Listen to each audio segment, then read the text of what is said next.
Bonsoir à tous, il est 18h, c'est le club Objectif Gare, comme chaque jeudi, qui se transforme en club spécial débat, 3 débats dans l'actualité, comme chaque jeudi, avec Olivier Jalaguier. Bonsoir Olivier. Bonsoir Abdel. Comment ça va Olivier? Très bien. On s'est remis de cette feria, on va en parler dans quelques instants. Très belle feria. Et très beau plateau ce soir, il y a de la testostérone sur le plateau. Ah oui, hein. je vous confirme. Ah, en oui. effet, on a 3 sociétaires qui sont là. D'abord Jean-Baptiste Jouve. Bonsoir Jean-Baptiste. Bonsoir Adèle, bonsoir tout le monde. Jean-Baptiste, tout s'est bien passé, la feria? La On est feria. sorti, on a fait le tour des bodegas. Oui, avec modération, c'était une bonne ambiance. Bien. Vous avez Bonne croisé ambiance, des bonne politiques. population, oui, beaucoup de politique. Vendredi, on s'est vu, on a partagé des moments, oui. On sent que les municipales approchent, la feria. Je vous le confirme. C'est une bonne mesure, la feria, pour voir s'il y a des élections aussi. Christophe Brunetti est là également ce soir. Bonsoir Christophe. Bonsoir. Christophe, même question, cette feria alors. Mais On va en parler, ça va être le débat de ce soir, le premier. un peu de travail, partagé par le travail et partagé par Ça a bien des fonctionné, petites sorties, très bien. Très bien, très content, très bon retour pour cette première feria et puis là on a fait un joli tour, on a profité du beau temps parce que c'est quand même le premier pilier de la feria, c'est ce magnifique temps qu'on a eu pendant Oui, il n'a pas plu, pas un seul jour, pas une goutte. donc tout va bien. Brahim Aber est là également, il était avec nous déjà hier, il est là de retour ce soir. Bonsoir Brahim. Eh oui, Abdel, bonjour à tout le monde. Je ne quitte plus le plateau. On est bien ici, on est bien à Objectif Gare. Donc, Écoutez, voilà. il y a de la clim, Ouais, on est exactement. pas mal, On est bien. On est bien. Allez, on y va tout de suite, c'est l'heure du club spécial débat. Et on va démarrer avec le premier débat de ce soir. On en parlait il y a quelques instants, comme une forme de bilan de cette feria de Pentecôte édition 2025. Qu'est-ce que vous avez retenu, Olivier? Qu'est-ce que j'ai retenu de cette feria? Belle fréquentation, grosse fréquentation. L'explication tient, je pense, aussi en partie au fait que ce soit plus reculé dans la saison. Les férias de juin sont toujours plus intenses que celles de début mai. Donc, c'était une très belle fréquentation. Je pense que tout le monde a eu une belle fréquentation dans les établissements commerciaux. Il y avait un peu moins de monde le dimanche soir. Il y a toujours un peu moins de monde le dimanche soir. Les visiteurs s'en vont en général. Les Parisiens retravaillent. Une bonne partie de la France retravaille le lundi. Le lundi n'est plus férié pour tout le monde. Donc c'est normal qu'il y ait un peu moins de fréquentation. Et dans les arènes, les spectacles taurins, vous en avez vu quelques-uns. Qu'est-ce que vous en avez pensé? Et c'était très déceptif dimanung soir, lundi soir, bien pardon. Sûr, le dimanche soir, c'est un pétard mouillé, quoi. Ouais, c'est clair que c'est la désillusion de ces taureaux et donc un seul contre 6 avec un matador qui ne veut pas s'exprimer. Donc c'est compliqué. Après, il y a eu des bonnes choses et des choses plus décevantes. Samedi soir, ça a tenu ses promesses. Il y a eu une belle novillade non piquée de Canadair Faré. C'est à signaler parce que c'est une malade locale, c'est un Canadair local et qui fait du très bon travail, quoi. Donc voilà, il y a de l'espoir. Les margés, moi, m'ont déçu à titre personnel. Le lot était différent, il était inégal, on va dire. Voilà, il y a eu des choses un peu...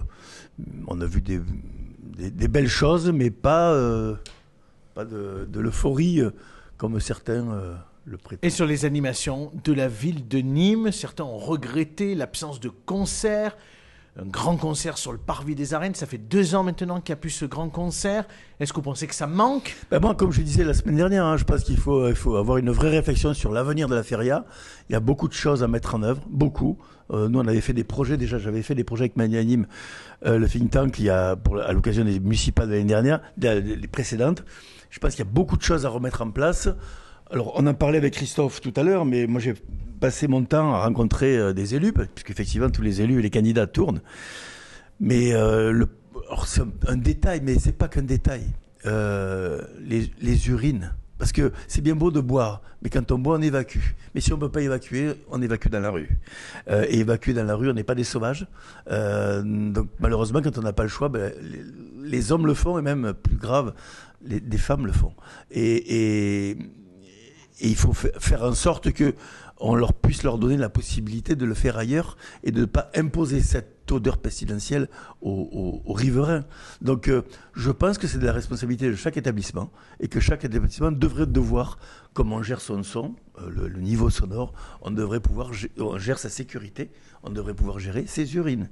Il est normal que quand on fait consommer les gens, on puisse leur permettre d'uriner. Jean-Baptiste, quel est votre avis sur cette édition 2025 de la Feria ?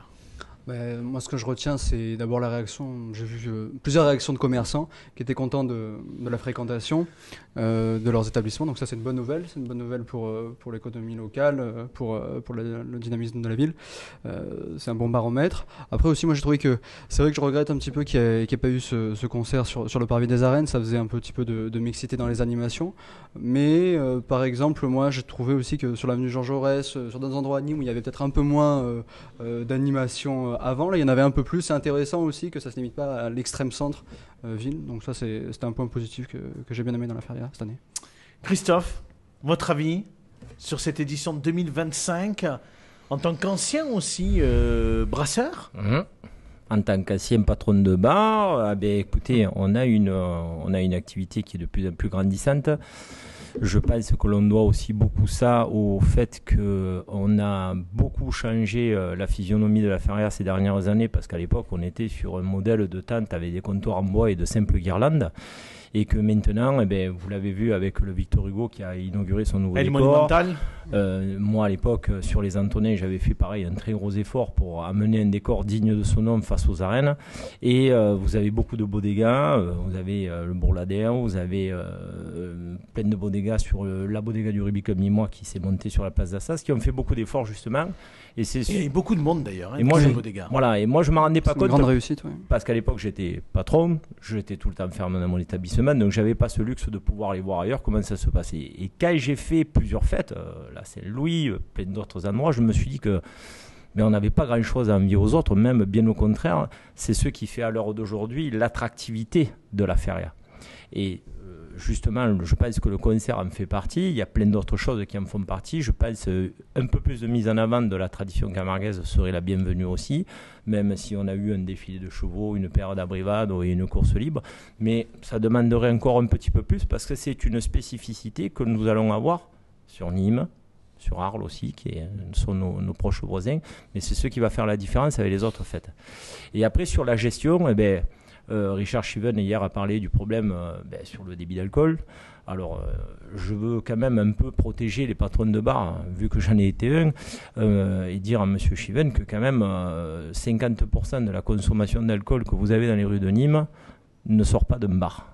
Elle sort d'une supérette, d'un supermarché ou d'une épicerie de nuit. Donc déjà, je pense qu'un peu plus de contrôle là-dessus. Un patron de bar qui vend à un mineur engage sa responsabilité en tant que gestionnaire du bar. Si jamais il arrive quelque chose au mineur, il y a une possibilité juridique de pouvoir attaquer le patron de bar en justice. Par contre, quand vous vendez à quelqu'un qui passe dans la rue, qui rentre dans une upérette, une bouteille d'alcool, qui va la partager avec des jeunes qui ne sont pas du tout en âge d'en boire, là par contre des responsabilités civiles, il n'y en a plus. Donc je pense que ça c'est quelque chose. Après il a soulevé mardi soir dans l'émission effectivement le niveau sonore également parce que ça c'est revenu parce qu'il y avait effectivement beaucoup de bruit sur le Victor Hugo avec chaque fois des sons qui n'étaient pas synchronisés et donc effectivement quand on passait, j'ai vécu y compris l'expérience, on avait l'impression en fait de ne pas entendre la bonne musique chaque fois. Il y a deux difficultés, il y a le problème des basses, le niveau sonore des basses, et ça, la mairie fait son boulot, elle fait le tour des bodegas, elle sanctionne quand il faut sanctionner. C'est vrai qu'il y a des endroits qui sont un peu insupportables. Puis après, il y a le problème de la synchronisation, effectivement. Et là, encore une fois, comme je disais la semaine dernière, il faudrait s'inspirer de ce qui se fait dans le sud-ouest, où il y a une gestion par rue de la musique et non pas par établissement. Et quand il y a plusieurs établissements dans une même rue, il faudrait pouvoir ne faire qu'il n'y ait qu'une seule musique, ce qui économiquement est plus sympa pour tout le monde et qui en plus permet d'être plus calme pour les riverains. Brahim, il y a la Feria à Alès, mais il y avait la Feria à Nîmes. Est-ce que vous êtes venu faire un tour ce week-end ? Est-ce que quand on est à Alès, la Feria de Nîmes, ça intéresse ? Notre feria à Alès est bien est intéressante parce qu'elle est populaire, elle reste quand même populaire. La difficulté, en fait, les échos que j'ai eus par rapport à celle de Nîmes, c'est des échos parce que j'y étais pas. Je vous cache pas, je ne suis pas feria, hein, que ce soit ni pour Alès, ni pour Nîmes, c'est pas le souci. Mais les échos, c'est la privatisation des bodegas, en fait, qui devient une difficulté. Donc, à la base, il me semble... Pour y accéder. Pour y accéder. Hein. Donc, il y a une privatisation où il y a des choix, il y a des sélections qui se font. Alors, je sais pas, je ne parle pas de discrimination ou pas. Je dis juste que, en fait, il me semble, d'une fête populaire, ça commence à devenir une fête un petit peu sélective. Donc, ou avec des, je sais pas, hein, si c'est le cas, hein, c'est les échos que j'ai eus de certains fêtards hein, qui étaient venus un petit peu passer de moments et qui, oui, mais avant, il me semblait, moi sur Alès, je le voyais, il y avait plus d'associations qui venaient en fait essayer de faire, on va dire, gagner leur pain par rapport à tous ceux qui lorsqu'ils travaillent, lorsqu'ils s'investissent bénévolement tout au long de l'année, ça leur permettait en fait de subvenir en fait aux besoins, au fonctionnement de leur structure tout au long de l'année. Et là, et je trouve ça un peu logique parce que c'est vrai qu'après il y a les commerçants qui investissent dans leur café, qu'eux aussi ont besoin de faire leur chiffre d'affaires, et bien ils privatisent et donc ça laisse un peu moins la place à ces structures associatives pour justement essayer de gagner un petit peu quelque chose au sein de cette feria. Christophe. Et on sort du coup de tout cet aspect populaire. Donc je me pose la question. C'est pas complètement faux ce que dit Brahim, parce que nous-mêmes, on a eu des retours hein, à la rédaction de personnes qui nous ont signalé effectivement qu'ils n'avaient pas pu rentrer dans des bodegas dans le cœur de ville. Alors déjà, pour défendre les bodegas, elles ont une capacité qui est définie par une commission de sécurité. Donc, et une jauge. Tu ne peux pas mettre plus que plus. Donc ça, c'est une chose. Deuxièmement, la création des bodegas, moi, quand j'étais jeune, il n'y avait pas beaucoup de bodegas. Il y avait le Poète, il y avait le Litry, il y avait quelques bodegas comme ça. Mais il faut savoir que l'explosion des bodegas est venue de l'insécurité des rues. Sûr. Absolument. Parce que les gens, au bout d'une certaine heure, ils ne vont pas en bodega pour payer un peu plus cher que dans la rue. Ils ne vont pas en bodega pour avoir de la musique, il y en a dans la rue. Ils vont en bodega pour être dans un espace sécurisé. Et savoir qu'ils ne vont plus rien risquer, où il y aura, dans certaines bodegas de Nîmes, parce que je le sais, je les ai équipées, maintenant tu as des toilettes qui ont été mises en place, donc tu as un service qui est en place, tu as quand même des patrons de bodegas dites éphémères qui vont durer que quelques jours, qui ont plus de soucis de la propreté, à la fois rendre service aux usagers, rendre service à leur bodega en termes de propreté et surtout respecter le voisinage. Et tu as des bodegas qui n'hésitent pas à mettre financièrement sur la table pour pouvoir le faire. Olivier, sécurité, votre fils d'ailleurs avait une bodega. Oui. Mais bon, déjà, ce que disait Christophe tout à l'heure sur les mineurs. Les mineurs sont dans la rue, on ne peut pas les empêcher d'être dans la rue, c'est la responsabilité des parents qui les laissent dans la rue. Les mineurs à la bodega, on ne les accepte pas. Donc après, c'est un travail de physionomie, on ne va pas demander à des milliers de gens leur pièce d'identité. Mais quand on voit des très jeunes, déjà, on ne peut pas les accepter parce que la législation, et puis deux, parce que la musique qui est proposée n'est pas la musique qu'ils attendent. Donc voilà, chaque bodega a une coloration, une culture, une coloration musicale qui et c'est pas de leur ressort. Il y a des bodegas spécialisés pour les plus jeunes. Mais effectivement, si demain et dans le Sud-Ouest ça existe, hein, il y a des férias dans le Sud-Ouest qui sont très sécurisés ou comme tu dis Brahim, il n'y a pas de bodegas privés, très peu. Pourquoi ? Parce que l'accès est libre partout. On est en sécurité partout. Donc dès lors plus de problème. Le problème, c'est que, je prends la bodega de Victor, du Burladero, comme plein d'autres, en tout cas ceux qui nous concernent, zéro incident pendant toute la feria, à l'intérieur de la bodega. Et vous aviez pris un service de sécurité en plus. Ah bien sûr, oui, bien sûr. Et on peut signaler également que sur l'esplanade, puisque moi j'ai vécu cette expérience-là, c'est bien de le dire aussi, il y avait des casitas, vous pouvez manger à cet endroit-là, et notamment le Secours Populaire qui proposait effectivement de pouvoir se restaurer. C'était des bénévoles, et je voudrais dire que le service était vraiment au top. Vraiment, c'est bénévole, c'était très tard. Et ils ont, avec le sourire, proposé à manger. Et on rappelle que les fonds sont à destination du Secours Populaire. Donc voilà aussi des initiatives qui méritent d'être soulignées. Ouais, très belle feria, un plus, un moins, le plus, le nettoyage. Franchement, quand on voit les camions, le travail qu'ils font à 4h du matin. Avec Corentin a fait une vidéo à 3h30 du matin. Quand on regarde celle du matin, la vidéo le lendemain matin, on voit qu'effectivement, il y a des magiciens qui sont intervenus. Quand je rentre à 4h, que je sors de la bodega, que je rentre, j'ai l'impression d'être sur les pistes de ski avec les dameuses. Le travail est extraordinaire. Ces déchets absorbés et nettoyés en quelques secondes. Le point négatif quand même, et ça va se corriger je pense, c'est il y a des fanfares.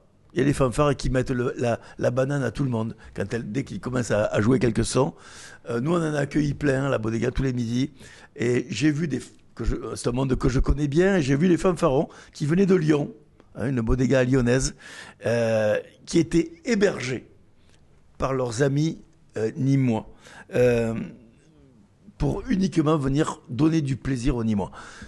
Je pense que ça mériterait un petit effort d'organisation pour faire de ces petits points de fanfare un mouvement fanfare dans la ville, dans la feria. Voilà. Allez, on passe au deuxième sujet qui reste un peu en lien avec le premier, puisqu'on va parler bien évidemment de Simon Casas, l'empresa des arènes de Nîmes, qui se retrouve dans le collimateur de la justice.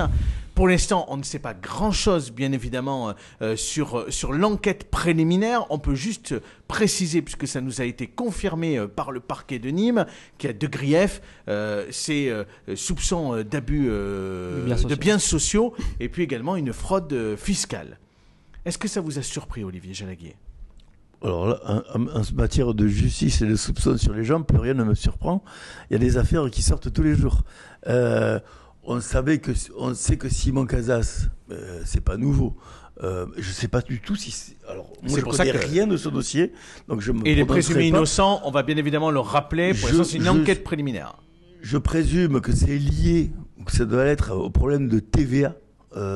Parce qu'il y avait un problème de TVA avec l'Espagne. Il s'était beaucoup battu, effectivement, sur cette question. Etc.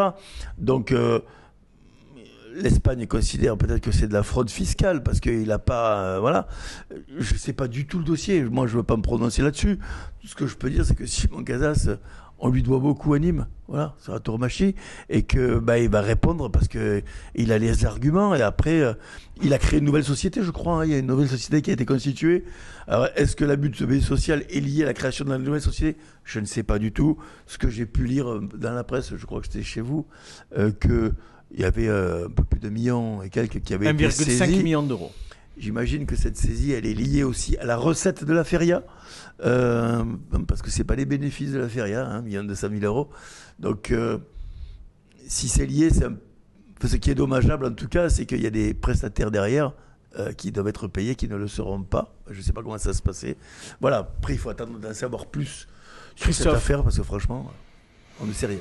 Mais comme dit Olivier, on peut pas commenter quelque chose qui n'a pas été jugé, qui n'a pas été même entendu, parce que M. Casas, alors, il n'est même pas entendu, donc on peut pas. Pour l'instant, l'un de ses associés, effectivement, a été auditionné, et Simon Casas a été auditionné ce matin.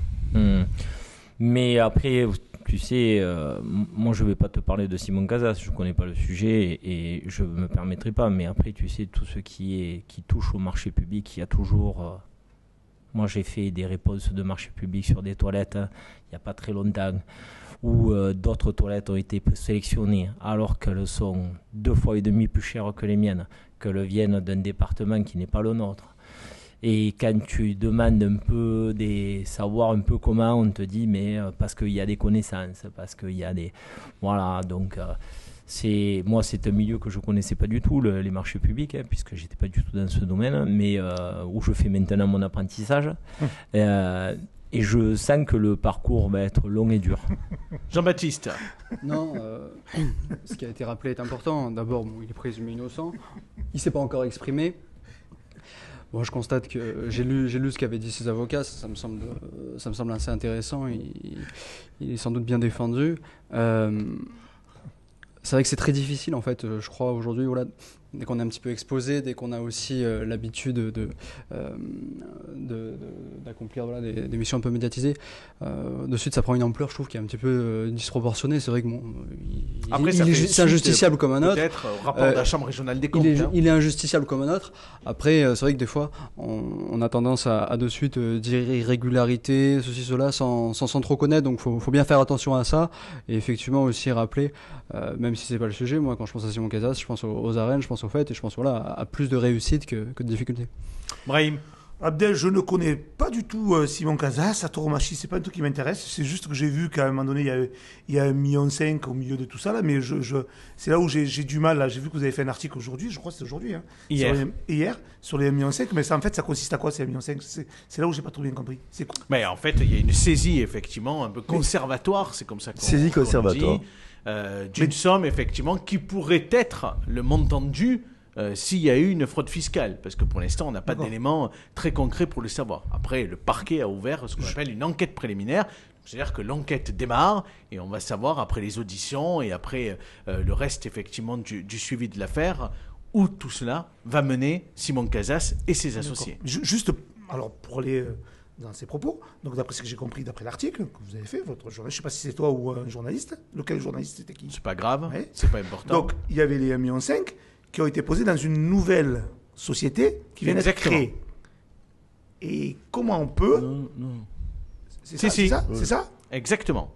Mais je connais pas. Aujourd'hui, effectivement, il y a des associés qui n'étaient pas dans l'ancienne entreprise, mais qui le sont dans la nouvelle. Et c'est la nouvelle entreprise qui a été saisie. Et d'ailleurs, c'est pour ça que l'actionnaire principal, qui n'est pas Simon Casas, conteste le fait qu'il s'est saisi sur le compte de la nouvelle société qui est un SIRET depuis moins de 3 mois. D'accord, et voilà, il y a cette somme. Donc après, effectivement, aux avocats de faire leur travail. Okay. Allez, je vous propose de passer, parce que le temps tourne, au troisième et dernier sujet de ce soir, un sujet ô combien dramatique, une nouvelle fois. C'est l'école qui est endeuillée avec une surveillante d'un collège qui a été tuée à Nogent. Bon, Olivier, on a l'impression que chaque semaine, ou chaque mois, ou plusieurs fois en tout cas dans l'année, on est chaque fois complètement dramatisé choqué par ces meurtres dans les établissements scolaires. Qu'est-ce qui se passe avec notre jeunesse? Pourquoi autant de violence? Et cette fois-ci à l'arme blanche, puisqu'on m'a rappelé... Je crois que ce n'est pas la faute à notre jeunesse, c'est la faute aux parents de notre jeunesse. C'est la faute aux parents, la faute à la transmission. Il y a un problème de transmission, d'éducation, de respect. On ne respecte plus rien, on ne respecte plus les profs, on ne se respecte pas soi-même. Il n'y a qu'à voir devant les établissements, se poser 5 minutes devant un établissement, que ce soit un lycée ou un collège, les attitudes vestimentaires, les attitudes physiques, pour comprendre qu'il y a un vrai problème, une vraie difficulté. On ne devrait pas accepter que des étudiants, des lycéens se présentent comme certains se présentent devant les établissements. On ne devrait absolument pas accepter ça. Mais est-ce qu'il faut faire une fouille systématique maintenant pour regarder dans les sacs s'il y a des armes blanches? Moi, j'ai lu j'ai lu qu'une ministre, je crois que c'est Elisabeth Borne ou je ne sais plus qui, ils en sortent tous les jours de toute façon, voulait interdire la vente des couteaux aux mineurs. C'est complètement con. Le gamin qui a tué cette pauvre femme a pris le couteau dans la cuisine de ses parents. C'est absolument ridicule. Tout le monde a des couteaux. Tout le monde peut tuer tout le monde. Il suffit enfin, quand on est bien éduqué, on ne s'attaque pas aux gens, quoi. Physiquement. Encore moins pour les tuer. Donc, ce gamin a visiblement des problèmes psychologiques. Ça, c'est à part. Mais parce que c'est la question de la santé mentale, peut-être, qui est en cause. Ça a été écarté par le procureur. Le problème, c'est toutes les semaines. Le problème, c'est toutes les semaines. Et toutes les semaines, on nous parle de marche blanche, que cela ne devra plus jamais arriver. Mais c'est des mots. On en a ras-le-bol des mots. Il faut mettre en place... J'écoutais ce matin à la radio le préfet de... Comment il s'appelle? L'ancien préfet de police de Paris, qui disait qu'il faut sanctionner davantage. Il faut que le pouvoir législatif donne les moyens de sanctionner davantage. Il n'y a que ça qui peut compter. Mais est-ce qu'il n'y a pas une question de santé mentale aujourd'hui, Olivier? Est-ce que cette jeunesse, elle n'a pas besoin d'être accompagnée pour des questions de santé mentale? Non. Moi, je vous donne ma réponse. Non, la priorité, c'est pas d'accompagner la santé mentale. Est-ce qu'il y a un service de santé qui soit beaucoup plus au rendez-vous dans les établissements scolaires pour contrôler les gamins? Il faut sanctionner. D'abord, on ne peut pas être que dans le répressif, Olivier. C'est les enfants qui se... Ouais, non, mais... On ne peut pas être que dans le répressif. Alors, il y a deux choses. Il y a d'abord, il faut éteindre l'incendie. Et éteindre l'incendie, c'est le répressif. Et après, il y a le curatif. Effectivement, peut-être s'il y a un problème de santé mentale, accompagner ces jeunes différemment. Mais s'ils ont un problème de santé mentale... l'environnement familial et l'environnement enseignant. Par rapport à la santé mentale et à ce cas, à ce fait divers qui, comme on l'a dit en introduction, c'est pas un fait divers. Hein. Quand ça se reproduit comme ça ressemble à un fait de société. Les mots sont importants, mais sur le cas en question, le procureur, en tout cas, ça a été écarté le fait que l'enfant avait des troubles mentaux. Ils ont parlé d'élèves en manque de repères. Donc c'est une formule assez vague, mais en tout cas, il n'y a pas de déclin, de problème psychologique avéré. Donc c'est important de le souligner. Moi, j'ai deux choses qui me semblent importantes eu égard à ce cas. La première, ça va un petit peu, c'est plus dans l'ensemble. Vous savez que effectivement, on a des élèves qui aujourd'hui sont une jeunesse qui est en manque total de repères, et le risque, c'est que ces repères, elle les trouve sur des plateformes qu'elle n'a pas à consulter. Moi, c'est vrai que je suis assez favorable, effectivement, à l'interdiction totale, simple, des réseaux sociaux. C'est une proposition du président de la République. Mais c'est interdire en moins de 15 ans. C'est une proposition qui est partagée par beaucoup, je pense, d'hommes politiques, de bon sens, pour moi. En tout cas, les réseaux sociaux, aujourd'hui, c'est quoi ? Enfin, pour les gens qui ne sont pas encore, développés civiquement, intellectuellement. À 12 ans, excusez-moi, mais on n'a pas une culture qui est totalement arrêtée, une éducation qui est totalement faite. Les réseaux sociaux, on y voit de la vulgarité, on y voit de la violence, et surtout on y voit une violence, une vulgarité qui est banalisée. Et c'est ça qui ressort un petit peu de ce cas et qui ressort des autres cas, c'est que l'élève en question, il a pas conscience de l'importance de la mort. Enfin, on arrive à ça. C'est très important. Ça, c'est le premier point, voilà, donc sur l'interdiction des réseaux sociaux. Et après, ça, j'allais dire, c'est une sorte de prévention, interdiction avant pour que les images de mort soient moins banalisées, qui prennent ça beaucoup plus au sérieux. Et le deuxième point, c'est effectivement, là aujourd'hui, si la personne n'a pas de troubles psychologiques, il va avoir l'excuse de minorité. Il n'y a pas d'excuse à avoir. Il n'y a pas d'excuse à avoir si la personne a fait ça en étant sain d'esprit. Je suis désolé, mais je pense qu'il faut frapper un grand coup. L'ordonnance de 1945, elle n'a plus lieu d'être aujourd'hui dans la société qui est la nôtre. Elle était pour une époque où il n'y avait pas les réseaux sociaux, justement, une époque où il y avait des bases, des repères. Aujourd'hui, ils n'y sont plus. Donc, je veux dire, une part, interdire les réseaux sociaux, et une part, remettre en cause notre arsenal pénal, et notamment cette excuse de minorité. Christophe, il y a une lourde... Est-ce que vous partagez déjà un peu les propositions que fait Jean-Baptiste ce soir ? Le détachement de la réalité par les réseaux sociaux et tout ce qui est jeux vidéo, je suis tout à fait d'accord avec lui. D'ailleurs, on a vu des massacres aux États-Unis de jeunes qui s'étaient inspirés de jeux vidéo. Donc, on ne peut pas dire l'inverse. Après, je suis d'accord aussi avec Olivier. C'est pas d'interdire la vente des couteaux qui va changer grand-chose. Comme aux États-Unis, maintenant, je crois qu'il y a plus de 5 armes par nombre d'habitants. Donc, même si vous interdisez les ventes demain, ça ne réglera pas le problème. Les armes sont déjà en circulation. La seule chose qu'il y a, vous voyez, moi je suis un jeune je suis plus très jeune, mais j'ai eu la chance dans ma jeunesse de rencontrer le service militaire à l'âge de 18 ans. En plus de ça, je l'ai fait dans un corps bien spécial puisque j'étais en gendarmerie. Ça va avec les repères. Où j'ai fait mes 2 ans et en plus de ça, j'ai fait 5 ans de plus en tant que réserviste. Et j'ai eu une enfance difficile. J'ai grandi dans un quartier de Nîmes qui était assez chaud, mais qui n'a plus rien à voir avec celui qu'il est devenu maintenant. Et j'ai eu la chance de faire le service militaire et c'est un moment, un endroit de ma vie qui pour moi a été un Y. J'aurais pu mal tourner et cet endroit m'a fait revenir dans la justesse, dans le droit, dans cette paternité que je n'ai pas eu dans ma jeunesse, mais qui là est revenu me dire tu fermes ta veste, tu t'appuies pas contre le mur, tu sors tes mains de tes poches. C'est du civisme. Vous voyez, oui, même sauf que Christophe, sans vous contredire, le service militaire c'est à 18 ans, là on est en train de parler de gamins de 13-14 ans. Oui, on est en train de parler de gamins des collégiens, on va pas les envoyer à l'armée à 13 ans. Non, on va pas les envoyer à l'armée à 13 ans, mais déjà ça aurait été bien d'envoyer peut-être leurs parents déjà à l'armée. Voilà. Parce que là on est déjà sur une deuxième génération. Là, c'est très important ce qu'il dit.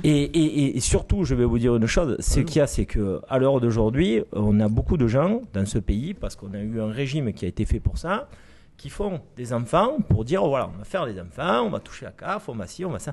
Pas systématiquement. Mais de devenir père, moi tu sais, un jour quand je suis devenu père, on m'a dit, Christophe, voilà, maintenant tu es un homme. Moi j'ai dit, vous savez, le jour où j'aurai élevé mon fils qui ne manque de rien, et où le jour où lui-même deviendra un homme, là je serai devenu un homme. Mais j'ai dit pour l'instant, je suis rien, je suis juste quelqu'un qui a fait un enfant. Brahim, quel est votre avis à la base, et puis ce que vous avez entendu aussi ce soir, hein, parce qu'on est beaucoup sur le répressif, mais est-ce que effectivement vous partagez aussi le fait qu'il faut donner un grand coup aussi pour corriger, parce que c'est un peu le terme là que je crois comprendre. Comme d'habitude, on se trompe des fois de temps en temps. Je l'ai dit, hier, il y a eu un débat avec le commissaire où je vous ai expliqué qu'on était au niveau du système éducatif, qu'on est à bout de souffle. L'école, à la base, doit être sanctuaire. Et ça fait bien longtemps que ce n'est plus un sanctuaire, l'école. L'école, le système éducatif qui est proposé actuellement est à bout de souffle. Il y a des manques de moyens. Vous avez parlé à un moment donné de problèmes de santé mentale. C'est pas les problèmes liés directement aux jeunes. C'est comment ils sont accompagnés dans ces différents établissements. J'étais surveillant. Moi, je me rappelle, j'ai été recruté pour une spécificité de faire en sorte qu'il y avait une harmonisation, un bien vivre ensemble entre les différents lycées. J'étais à Alès, il y avait le lycée professionnel, il y avait le lycée technologique et le lycée classique et littéraire. Et moi, j'étais la courroie de transmission qui faisait en sorte que les uns pouvaient discuter avec les autres. Ce cheminement-là, on ne l'a plus. Les écoles sont livrées à eux-mêmes. Vous voyez bien les enseignants qui vous disent qu'on a plus de moyens, qu'on travaille mal, que les jeunes sont plus à la page que nous-mêmes. Ça veut dire qu'eux, ils imaginent par rapport à... Parce qu'on n'en parle pas assez, mais l'intelligence artificielle, ils jouent énormément. Ils sont sur leur téléphone, vous le dites, les réseaux sociaux, etc. Et tout ceci complexifie en fait tout le reste. Vous voyez ce que je veux dire? Et quand on parle de problèmes éducatifs, quand je vous dis que à un moment donné, on est à bout de souffle et tous les moyens qu'on met en place avec le milieu associatif, etc., c'est dépassé. C'est-à-dire que les jeunes vont à 2000 à l'heure par rapport à tout ce qui se passe. Et il arrive des drames comme ça. On se dit chaque fois, vous avez raison, je ne sais plus qui c'est qui l'a dit, il va y avoir une énième marche blanche. C'est Olivier. C'est Olivier. Et malheureusement, cette énième marche blanche n'avancera pas parce que pourquoi? Au lieu de s'occuper des vrais problèmes, comme on dit régulièrement dans toutes ces émissions, des problèmes sociétaux qui sont l'éducation de nos enfants, notre problématique des pouvoirs d'achat. Parce que quand tu parles, Christophe, quand tu parles, Christophe, de dire que je ne suis pas persuadé qu'un parent, quand il fait un enfant, c'est pour le laisser livrer à lui-même. Je ne suis pas persuadé au départ. Mais par contre, lorsqu'il entend tous les jours ces problèmes de violence, il a dit le commissaire hier aussi, quand il expliquait ces séries Netflix où on met en avant en fait la violence, la drogue, etc. Et tout ceci amène en fait une décomplexification, je ne sais pas si on peut le dire comme ça, où les choses se libèrent très facilement et on est décomplexé. Et on se permet de tout faire. Voilà, Olivier, rapidement, et Christophe pour terminer.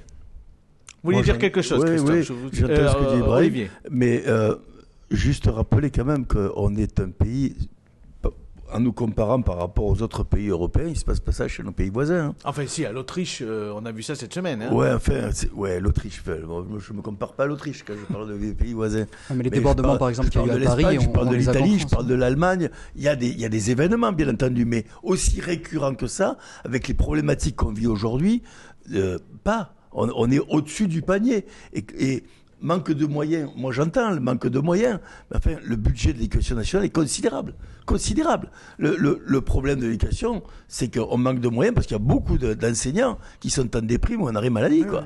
C'est ça le problème. On manque de moyens parce qu'on n'a pas d'enseignants. Les enseignants, ils sont en maladie. Il y a une révolution à faire, certainement, du système éducatif. Oui, et puis arrêtons d'appeler ça éducation nationale. Parce que c'est pas de l'éducation, c'est de l'enseignement normalement. L'éducation, c'est les parents. Donc il faudrait revenir à des vrais fondamentaux. Le politique a un rôle essentiel dans les mots. Le verbe est important. Christophe. Mais la consommation d'alcool, on en a parlé sur le début de la feria, hein, avec les mineurs. La responsabilité, ça reste encore les parents. Là, ni la police, ni l'État n'a quelque chose à dire. Là, le démarrage dans la délinquance, c'est aussi qu'à un moment donné, moi, je sais pas, mon fils, je sais où il est à tout moment. Si à un moment donné, je le vois sortir des radars, je vais m'inquiéter de suite. Maintenant, après, il y a une grosse responsabilité de tout le monde. C'est que qui c'est qui laisse faire tout ça à la base? C'est nous. C'est nous qui nous désengageons de tout. Moi, je vais te raconter une petite anecdote, mais elle est très jolie, celle-là. Je suis à l'inauguration du Victor Hugo, où, bien sûr, sont venus tous les prétendants de la ville de Nîmes, de tous bords confondus. Le maire, lui, était déjà parti avec avec Gérardo et son escorte. Mais il s'est passé un fait devant moi. J'étais dans une casita juste à côté. Je vois deux jeunes se bousculer sur le boulevard. Alors au début, les jeunes, je croyais que c'était un simple amusement. Et puis d'un coup, je vois les coups se porter. Donc ils ont 18 ans. Hein. Donc je m'avance. De suite, je prends les deux jeunes, je les écarte. Je dis, qu'est-ce que vous faites? C'est le premier jour de la feria. Vous avez déjà la gueule marquée. Enfin, tout le monde vous regarde. Vous êtes ridicule. Oui, mais c'est lui, il m'a regardé. Une futilité, comme d'habitude. Puis, ils ont eu un moment de lucidité. Ils sont partis chacun de leur côté, avec leurs copines respectives. Et ça s'est terminé là. Et là, je me retourne. Et là, il y avait 120 personnes qui regardaient et qui n'ont pas bougé d'une oreille. Je me suis permis dans mes mots très gentils de Feria, de leur dire ce que je pensais d'eux. Mais tu te rends compte que c'est moi qui me suis cassé la jambe il n'y a pas très longtemps avec ma plaque et mes 9 vis, qui suis venu me mettre au milieu de ces deux jeunes. Ça a duré 3 secondes. Oui, il y a une forme de démission Mais collective. c'est qu'à un moment donné, tout le monde passivité, démissionne. ouais. Tout le monde démissionne. On parlait tout à l'heure du problème de Bodega et Brahim faisait état de la difficulté des bodegas privés où les gens ne peuvent pas accéder. La réponse qu'on t'a donnée avec Christophe, c'est que les bodegas sont privés parce que les gens cherchent de la sécurité. Mais c'est pareil pour les écoles. Avant, les écoles privées, il n'y en avait pas autant. Les gens mettent leurs enfants dans les écoles privées parce que c'est sécurisé. Il y a un confort. On sait où ils sont. On est Il pisté. y a une assiduité des enseignants aussi. Bien Il y a entendu.